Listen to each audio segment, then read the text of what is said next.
जगन्नाथपुरी में पूज्य श्री माधवदास बाबा रहते थे। तो एक दिग्विजयी काशी में पहुंचा और काशी के विद्वानों से कहा कि आप हमसे शास्त्रार्थ कीजिए।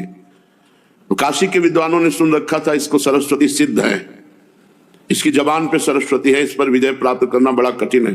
और उस समय माधवदास बाबा की विश्व में ख्याति थी। तो उनका जगन्नाथपुरी जाओ, वहां विजय प्राप्त की। तो उनका नहीं। तो बोले काशीपुरी तो आखिरी विजय की बात है, जब विश्व में कोई तुम्हारा शास्त्रार्थ करने वाला ना हो तब काशी में आओ।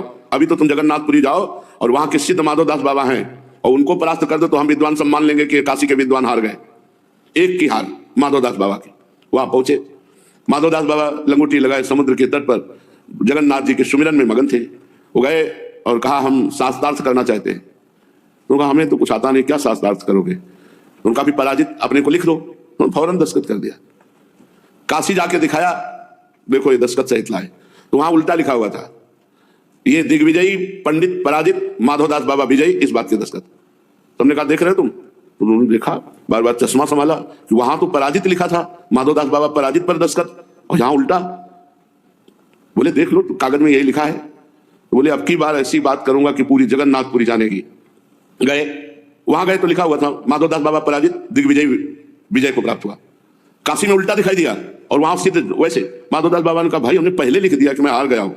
बोले नहीं, शास्त्रार्थ करो, नहीं तो आप एक शर्त है, गधे पर आपका मुंह काला करके पादुका की माला पहनाकर जगन्नाथपुरी में घुमाएंगे। वो बड़ा गुस्सा हो गया कि उल्टा कैसे लिख गया, तो सब कोई जानेंगे ना कि पराजित हो गया। बोले भैया ऐसा ही कर लो, संत को क्या फर्क पड़ता है, चाहे फूल माला पहनाओ चाहे जूतों की माला पहनाओ। जो भगवत अनुराग में डूबा है, शरीर भाव से रही, तो उसको इससे क्या फर्क पड़ता है। बोले भैया एक काम है, हम जगन्नाथ जी का चिंतन करते हैं इस समय, कुछ क्षण दे दो, बस समुद्र तट पर गए, स्नान किया, चिंतन किया, आ गए। आप आराम से जूते की माला पहनाना, गधे पे बैठाना, पूरी जगन्नाथपुरी घुमाओ, जैसा आपका मन हो, ठीक है। वो अपने परिकर के साथ बैठे थे। इतने में जगत को ज्ञान देने वाले स्वयं जगन्नाथ जी महाराज एक विद्यार्थी का रूप रख करके, पीली धोती पहने, पोथी जैसे टांगे, अरे हमारे गुरुदेव की यहाँ भीड़ कैसी लगी? लोगों ने बताया कि भाई ये दिग्विजयी पंडित है और माधवदास बाबा को पराजित करने की बात पर ऐसा ऐसा करके पूरी जगन्नाथपुरी में घुमाया जाए।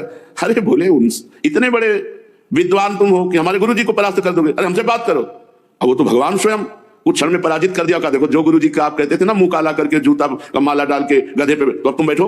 अब जगन्नाथपुरी के बहुत से भक्तजन एकत्रित हो गए, ऐसा किया, मुंह काला किया, माला पहनाई जूतों की, गधे में बैठा ला, और जय माधवदास बाबा की, जय माधवदास बाबा की।